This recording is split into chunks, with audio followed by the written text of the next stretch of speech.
Yan, hello, hello. Ito na, dumating na. Yung para kay Ate Agnes. Yes, meron na siyang pang New Year. Yan, pinadala po yan ng nag-sponsor, si Carlina. Na naka-base po sa Australia. Yan, si Carlina po, yung aking sponsor sa aking dalawang beneficiary. Kay Lola Beng, kung napanood niyo po yung video, kay Lola Beng, na 76 years old. At si Ate Agnes na dialysis patient. Yes, ito na po. Nandiyo po. Wow, wow. Dalawang kawang bigas. Nandiyo naman, dalawang kawang bigas na 25 kilos bawat isa. Bali, 50 kilos na po yan. Alam niyo naman kung magkano talaga po yan. 50 kilos na bigas. Bali, ngayon po kasi puro 25 kilos ang isang kaban. Kaya dalawa po yan. Yan, tapos meron pa pong ampaw. Ayan, Ayan. Hindi ko na po pinakita yung tatak. Baka kasi magkaroon ako ng hindi magandang maganda na po yung plain. May laman pong 1K yan sa loob. 1K lang naman pong nakalagay po yan. Walang binawas po yan. Ayan po yung grocery pang New Year. Ayan. Meron siyang tasty, sugar, saka malaking coffee. Yan, meron siyang coffee. Tinawag ko lang yung name. Yan. Tapos ibang spaghetti. Kompleto na po yan. May sauce na po yan. Dalawang balot na biscuit. Yan. Yan. Kaya Ate Agnes po yan lahat. Yung kay Nanay Abeng, dinala na po namin kagabi ni Auntie Becca ni Carlina. Galing pa po ng Cavite si Auntie Becca. Inatid po yan kahapon dito. At yung kay Nanay Abeng, dahil malapit lang sa bahay ko, ay kasama ko po siya nagatid. Siya rin po nagabot nung kasdo na 1K din po. Kung ano po yung kay Agnes, kay Ate Agnes, ganoon din po yung kay Nanay Abeng. Ayan, nandiyo po. Di ba? Saan ka ba? Dahil mo pa yung binigyan ng ayuda ng mga nasa barangay. Sa barangay, 5 kilos lang.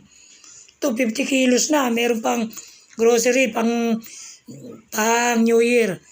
Kompleto na. Pwede ka magkape, magtinapay. Gluto ka ng spaghetti mo. Meron ka pang palaman. May sugar pa. Ayan. Sana po, yung mga may magandang kalooban dyan, kung panoorin niyo po yung video nila Ate Agnes at Nanay Abeng. Yan. Sana matulungan po natin sila. Yung mga gusto pa pong magpadala ng tulong, mag-sponsor sa kanila, ay welcome po kayo. PM nyo lang po ako. Pwede rin pong maghatid dito yung katiwala po ninyo. O gusto niyo na pong ipagkatiwala, wala rin pong problema. Lahat po na paladala nyo ay makakarating po sa kanila. Wala po tayong ibabawas dyan. Para po sa kanila yan na nangangailangan. Alam naman natin po na mahirap ang buhay. Mahirap yung may sakit. At mahirap din yung matanda na hindi na kaya magtrabaho. Ayan, ikutin po natin. Ayan po. Ayan. Ayan po. Ayan. Di ba? Saan ka pa? Carlina, thank you. Thank you sa sponsor ko. Yung nagbigay niya, napadala rito. Thank you, Carlina. Thank you. God bless you sa'yo, pati sa iyong pamilya. Ingat ka lagi dyan, ingat.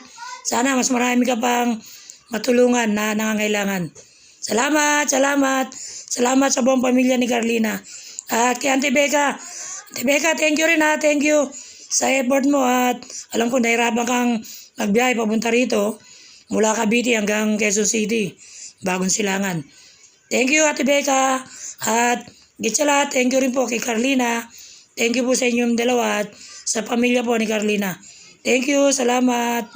At talagang natutuwa po ako sa ginawa niyo pong suporta sa mga ibinlag ko pong dialysis patient at si Nanay Abeng na matanda na, 76 years old. Salamat. God bless po sa atin lahat. Bye-bye. Thank you.